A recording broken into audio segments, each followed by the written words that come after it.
Hello friends, ഞാൻ ഷീബ ജെസി. പുതിയൊരു വീഡിയോയിലേക്ക് എല്ലാവർക്കും സ്വാഗതം. കറിയൊന്നുമില്ലാതെ കഴിക്കാൻ പറ്റിയ വളരെ ടേസ്റ്റി ആയിട്ടുള്ള ഒരു ചപ്പാത്തിയുടെ റെസിപ്പി ആയിട്ടാണ് ഞാൻ വന്നത്. അത് സ്റ്റഫ് ചെയ്ത നല്ലൊരു ടേസ്റ്റി ആയിട്ടുള്ള ചപ്പാത്തിയാണ്. അപ്പോൾ ഈ ചപ്പാത്തി തയ്യാറാക്കുന്നത് എങ്ങനെയാണ് നോക്കാം. ഇതിനായിട്ടൊരു ബൗളിലേക്ക് ഞാൻ 1.5 കപ്പ് ഗോതമ്പ് പൊടിയാണ് എടുത്തിട്ടുള്ളത്. സാധാ ഗോതമ്പ് പൊടി എടുത്തിട്ടുണ്ട്. അതിലേക്ക് പാകത്തിനുള്ള ഉപ്പും കൂടെ ചേർത്ത് കൊടുക്കാം. ഇനി നോർമൽ വെള്ളം ഒഴിച്ച്, പച്ചവെള്ളം തന്നെയാണ് ഒഴിച്ചു കൊടുക്കുന്നത്. അതൊഴിച്ച് നമുക്ക് കൈവച്ച് നമുക്ക് നന്നായിട്ട് കുഴച്ചെടുക്കാം. പൂരിക്കും ചപ്പാത്തിക്കും എല്ലാം സാധാരണയായിട്ട് നമ്മൾ കുഴയ്ക്കുന്ന അതുപോലെ തന്നെയാണ്. ഇതിലേക്ക് ഞാൻ ഓയിലോ നെയ്യോ ഒന്നും ചേർത്ത് കൊടുക്കുന്നില്ല.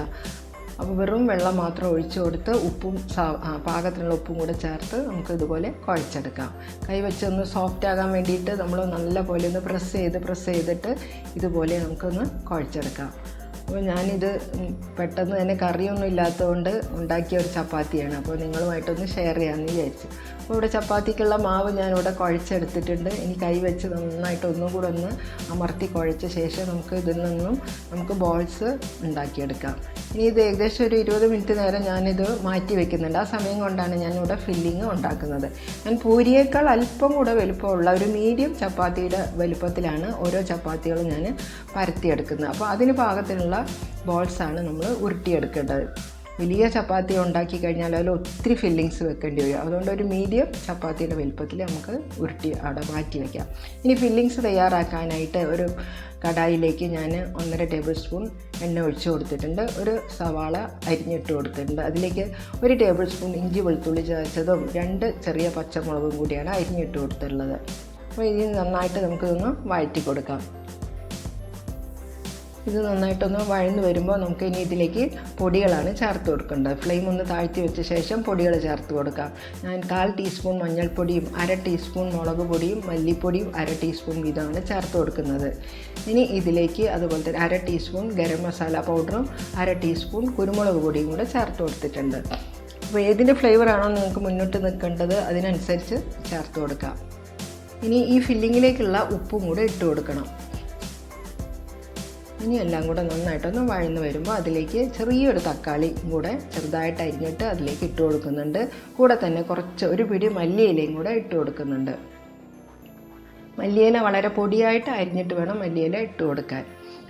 അപ്പോൾ ഇനി തക്കാളിയാണ് നമുക്കൊന്ന് സോഫ്റ്റ് ആക്കി എടുക്കേണ്ടത്. ഇതിൽ വെള്ളം ചേർക്കാൻ പാടില്ല. ഫില്ലിങ്ങിൽ ഒന്നും വെള്ളമേ ചേർക്കുന്നില്ല. വെള്ളം ചേർത്ത് കഴിഞ്ഞാൽ അത് വല്ലാതെ കുഴഞ്ഞു വരും. അപ്പോൾ നമുക്കത് ഫില്ല് ചെയ്യാനും ചപ്പാത്തി ഉണ്ടാക്കാൻ കുറച്ചൊരു ബുദ്ധിമുട്ടാണ്. അതുകൊണ്ട് തക്കാളി കൂടെ നന്നായിട്ടൊന്ന് വേവിച്ച് ഉടച്ച് തക്കാളിയിലുള്ള വെള്ളം കൂടെ ഒന്ന് നമ്മൾ മാറ്റിയെടുക്കണം.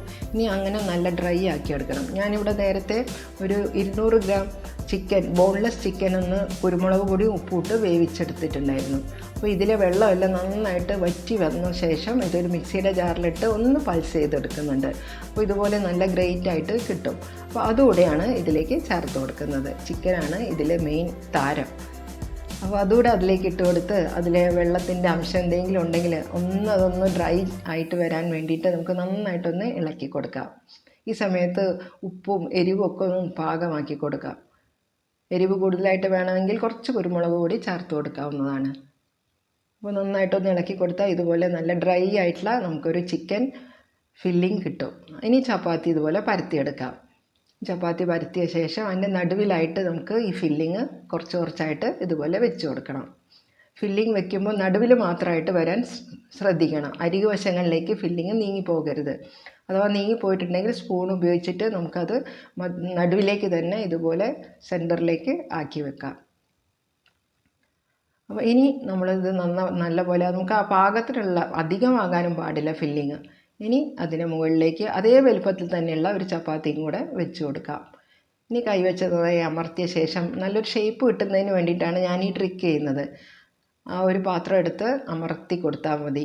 എന്നിട്ട് അധികം നിൽക്കുന്ന ചപ്പാത്തിയുടെ ഭാഗങ്ങൾ മാവ് ഇതുപോലെ അങ്ങ് എടുത്തു കൊടുത്താൽ നമുക്ക് നല്ല ഷേപ്പിലുള്ള ഒരു ചപ്പാത്തി ഇവിടെ കിട്ടും. ഫിൽഡ് ചപ്പാത്തിയാണ്, ഫില്ലിങ്സ് വെച്ച ചപ്പാത്തിയാണ്.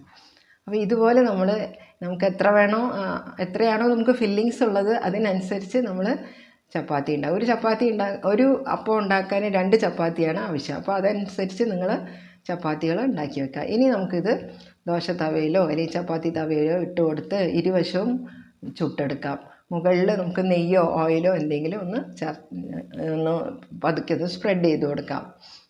അപ്പോൾ അധികം ഓയിലൊന്നും ഒഴിച്ചു കൊടുത്തിട്ടൊന്നും ഫ്രൈ ചെയ്യുന്നില്ല. ചപ്പാത്തി ചുട്ടെടുക്കുന്ന പോലത്തെയാണ് ചുട്ടെടുക്കുന്നത്. മേലെ മാത്രം അല്പം നെയ്യോ അല്ലെങ്കിൽ ഓയിലോ ഒന്ന് സ്പ്രെഡ് ചെയ്ത് കൊടുത്തിട്ടേ ഉള്ളൂ. അപ്പോൾ വളരെ ഹെൽത്തിയും കൂടിയാണിത്. അപ്പോൾ ഇതുപോലെയുള്ള ചപ്പാത്തിക്ക് നമുക്ക് കറിയൊന്നും വേണ്ട. ആ ഉള്ളിലുള്ള ഫില്ലിങ് വളരെ ടേസ്റ്റിയാണ്.